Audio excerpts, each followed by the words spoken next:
இணைந்திருக்கிறார் மூத்த பத்திரிகையாளர் திரு பிரியன் அவர்கள். சார் வணக்கம்.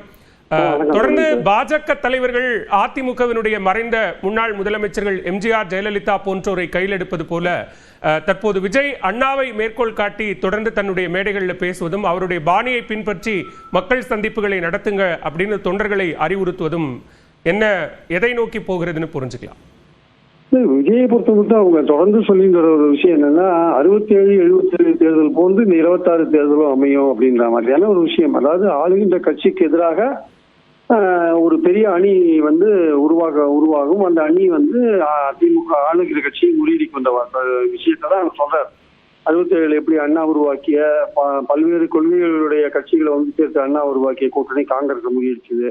அதே மாதிரி திமுகவை புதிதாக கட்சி துவங்கிய எம்ஜிஆர் திமுகவை 77 முறியடித்தார்.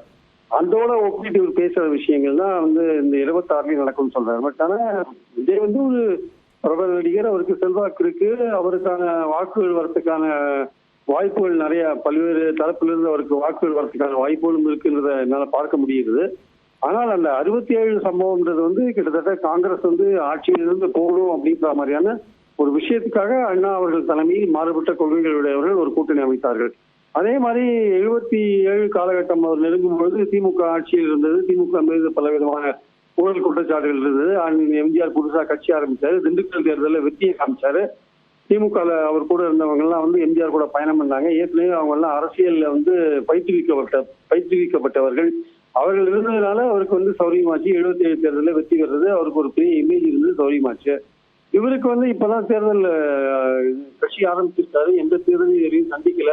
ஸோ இவருக்கு இது ஒரு புது அனுபவம். இவருடைய செல்வாக்குன்றது இவருக்கு பலவித ஓட்டுகளை வாங்கி தரும். திமுக எதிர்ப்பு, பாஜக எதிர்ப்பு போன்ற விஷயங்கள் அவருடைய ரசிகர்கள் அவருக்கு ஆதரவு தெரிவிப்பாங்க. நடுநிலையாளர்கள் அவருக்கு ஆதரவு தெரிவிக்கக்கூடிய வாய்ப்பு இருக்கிறது.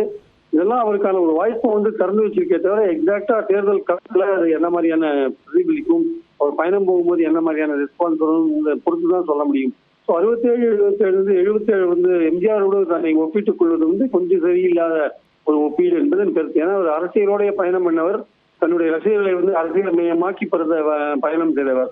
இவர் அப்படி கிடையாது. இவரோட ரசிகர்களை நான் அரசியல் மயமாக்கப்படலைன்றது உண்மை. ஸோ இவருக்கு வாய்ப்புகள் இருக்கு. அது எந்த அளவுக்கு ஃபீல்டுல இறங்கி அதை பயன்படுத்திக்கிறாருன்ற பொறுத்து இருந்தான் பார்க்கணும். அதனால அந்த ஒப்பீடு ஓரளவுக்கு சரியில்லாத விஷயம். ரெண்டாவது, இன்னைக்கு இருக்கிற சூழல்ல திமுக ஆட்சியை அகற்றியே தேரணும்ன்ற மாதிரியான ஒரு எண்ணம் மக்களுக்கு முழுதா வந்துடுது அப்படின்னு என்னால சொல்ல முடியல. ஏன்னா ஏதோ பல நல்வாழ்வு திட்டங்கள், வெல்ஃபேர் ஸ்கீம்ஸ் எல்லாம் போயிட்டு இருக்கிறதுனால திமுகவையும் நீங்க ஒரேடியா முற்றிலும் மக்கள் நம்பிக்கை இருந்துட்டாங்கன்னு சொல்ல முடியாது. ஸோ விஜய் தன் தரப்புல ட்ரை பண்றாரு. அவர் மேக்சிமம் அதிமுகவோட பிடிச்சிருக்கிற 2ஆம் இடத்துக்கான ஒரு கடுமையான போட்டியை உருவாக்குவார் என்பது என் கருத்து. ஏற்கனவே தாவேக தரப்புல எங்கள் தலைமையில் தான் கூட்டணி, முதலமைச்சர் வேட்பாளர் விஜய் தான் அப்படின்னு ஏற்கனவே பிரகடனப்படுத்திட்டாங்க. இப்ப திரு டிடிவி தினகரன் போன்றவர்கள்லாம் விஜய் தலைமையில ஒரு 3வது அணி அமையும் அப்படின்னு பேசுறது எதை குறிப்பிட்டு?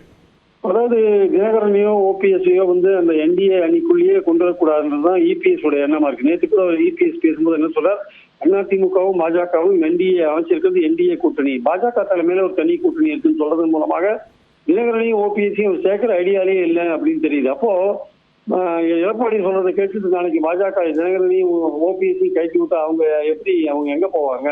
ஸோ அவர்களுக்கான ஒரு வாய்ப்பா விஜய் இருக்காருன்றது உண்மை.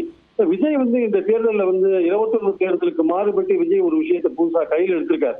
அது அவருக்கான ஒரு ஆதரவை கொண்டு தருது. என்னன்னா அதிகாரத்தில் பங்களிப்பு. அவர் ஆட்சிக்கு வராதோ இல்லையோ அதிகாரத்தில் பங்களிப்பு, எங்க கூட கூட்டணி சேர்றவங்களுக்கு அதிகாரத்தில் பங்களிப்பு, இந்த குரல் எல்லா இடத்துலயும் இப்போ ஒதுக்கிறத பார்க்கணும். அதனால சின்ன கட்சிகளுக்கெல்லாம் ஒரு 1%, 2% ஓட்டு வச்சுக்கிற கட்சிகளுக்கெல்லாம் விஜய் ஒரு ஆப்ஷனா இருக்கார். அவர் தலைமையில கூட்டணி, அவர் தான் முதல்வர், இந்த விஷயங்கள் அவர் போகும்போது இந்த அதிகாரத்தில் பங்களிப்புன்னு சொல்லும்போது நிச்சயமாக அவருக்கான ஒரு வாய்ப்பு. நான் ஏற்கனவே சொன்ன மாதிரி அவருக்கு பல தரப்பிலிருந்து வாக்குகள் வாங்குறதுக்கான வாய்ப்புகள் இருக்காது. அவர் எப்படி பயன்படுத்திக் கொள்ள போகிறார், இது போன்ற செயலிகள் எல்லாம் கொண்டு வாக்காளர்களை எப்படி இப்போ ஓரணியில் தமிழ்நாடுன்னு இப்ப திமுக பண்றாங்க, அதே மாதிரி தான் வீட்டுக்கு வீடு அப்ரோச். இவர் கொஞ்சம் லேட்டஸ்ட் டெக்னாலஜியை பயன்படுத்தி போறாரே தவிர மற்றபடி இவருக்கு என்ன மாதிரியான ஆதரவு, எந்த அளவுக்கு மக்களை ரீச் பண்றாரு, பயணத்தில் எப்படி ரீச் பண்றாரு, என்ன பேசுறாரு, திமுகவையும் பாஜகவையும் கடுமையாக விமர்சனம் பண்றாரா, பண்ணினா அந்த எதிர்ப்பு ஓட்டுகள்லாம் இவருக்கு வரதுக்கான வாய்ப்புகள் இருக்கு. ஸோ அதை எப்படி பயன்படுத்திக் கொள்ள போகிறார், வாய்ப்பு இருக்கு. வாய்ப்பை விஜய் எப்படி பயன்படுத்திக் கொள்ள போகிறார் என்பதுதான் இப்போ எதிர்பார்ப்பு ஆக்சுவலா.